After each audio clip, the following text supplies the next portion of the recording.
అదే RTV app వార్తల్ని క్షణాల్లో చదివే అవకాశం ఉంటుంది. ఒక న్యూస్ పేపర్, ఒక టెలివిజన్ ఛానల్ మీ చేతుల్లో ఎప్పుడూ ఉంటాయి. కరెంటు ఛార్జీల మీద తెలుగుదేశం పెంచిన ఛార్జీల మీద ఈరోజు ప్రెస్ మీట్ పెట్టడం జరిగింది.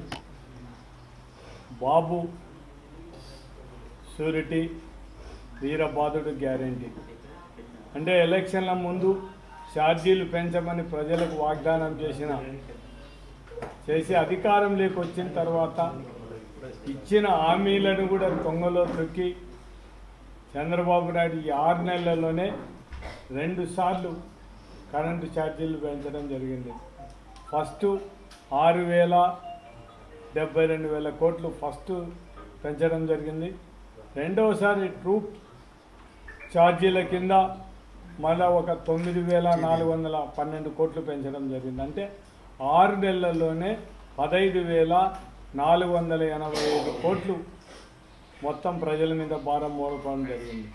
అంటే చంద్రబాబు నాయుడు ఆయన ప్రజలు మోసం చేయడంలో బాబు బ్రాండ్ అంబాసిడర్ని మాత్రం ఖచ్చితంగా చెప్పాల్సింది. మనం ఆయన మొట్టమొదటిసారి నుంచి కూడా ఆయన అధికారంలోకి వచ్చిన తర్వాత ఏదైతే ప్రజల ముందర ఎలక్షన్లో వాగ్దానం చేస్తారో ఎలక్షన్లు అయిపోయిన తర్వాత మాత్రం అవన్నీ కూడా అమలు చేయకుండా ప్రజలను మోసం చేసే నైజం కలిగిన వాడు చంద్రబాబు నాయుడు అని మనకు అందరికీ తెలుసు. ఎలక్షన్ల ముందర అందరికీ కూడా మాటలు చెప్పడం జరిగింది. మేము సూపర్ 6లు పెట్టాం, మీకు అందరికీ కూడా జగన్మోహన్ రెడ్డి కంటే ఎక్కువ మేము పథకాలు ఇచ్చేస్తాం, జగన్మోహన్ రెడ్డి ఇచ్చిన దానికంటే డబుల్ ఇస్తామని చెప్పాం.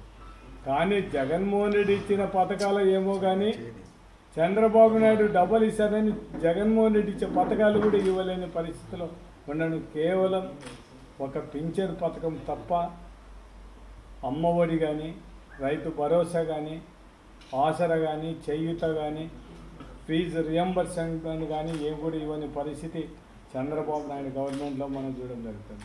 కానీ అదే చంద్రబాబు నాయుడు ప్రజల ముందర మీరు జగన్మోహన్ రెడ్డి పరిపాలనలో కరెంటు ఛార్జీలు పెంచినారు, మీరు ఖచ్చితంగా మీరు కార్యకర్తలు, తెలుగుదేశం కార్యకర్తలు ఆయన ఒక పిలిపియడం జరిగింది. మనం కరెంటు ఛార్జీలు తగ్గడానికి మనం అందరూ కూడా ధర్నాలు చేయాలా, ఖచ్చితంగా చేయాలని చెప్పడం జరిగింది.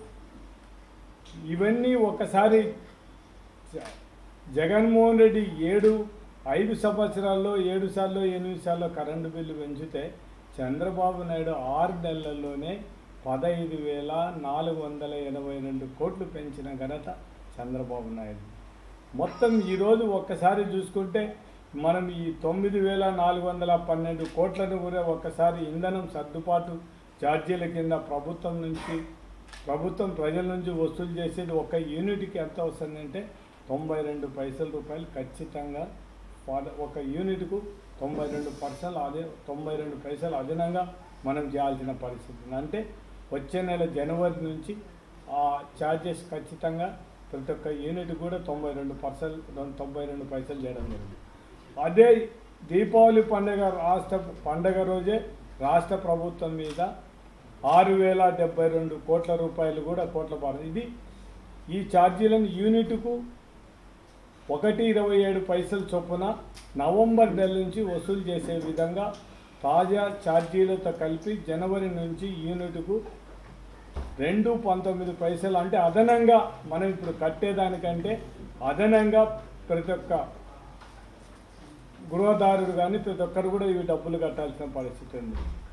అంతకుముందు ఆయన గతంలో 6,072 కోట్లు తాజాగా వసూలు చేస్తున్న దానికి 9,412 కోట్లు కలిపితే మొత్తం చంద్రబాబు నాయుడు ప్రభుత్వం 15,480 కోట్లు ప్రజల మీద భారం వేయడం జరుగుతుంది.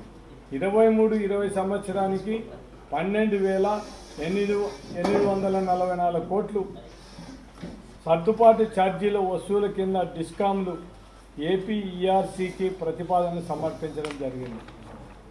ఇందులో 3,432 కోట్లు తగ్గించి 9,412 కోట్లకు వసూలు చేసుకునేందుకు డిస్కమ్లకు ఏపీఈఆర్సీ అనుమతించడం జరిగింది.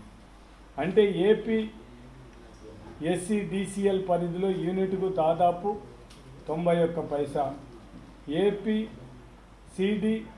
సిపిడిసిఎల్ పరిధిలో 92 పైసలు, ఈపీడీసీఎల్ పరిధిలో 90 పైసలు చొప్పున వినియోగదారుల నుంచి 24 నెలల్లో వసూలు చేసుకొని డిస్కామ్లకు ఈఆర్సీ వాళ్ళు చెప్పడం జరిగింది.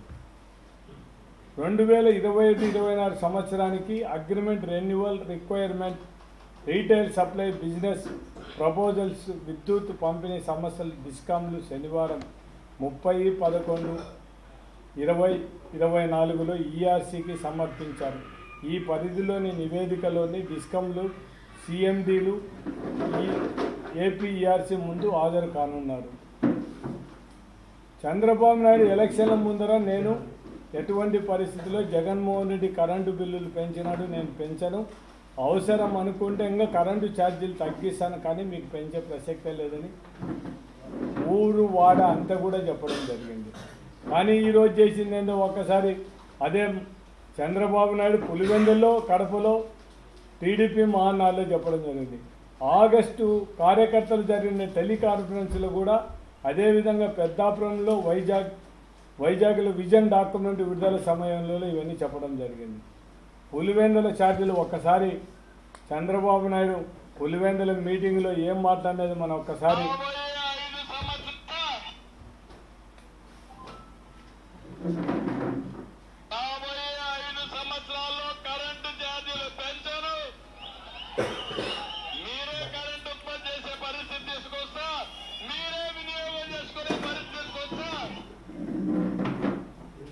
ఒక్కసారి మీరందరూ కూడా ఆలోచించమని మేము విజ్ఞప్తి చేస్తున్నాం.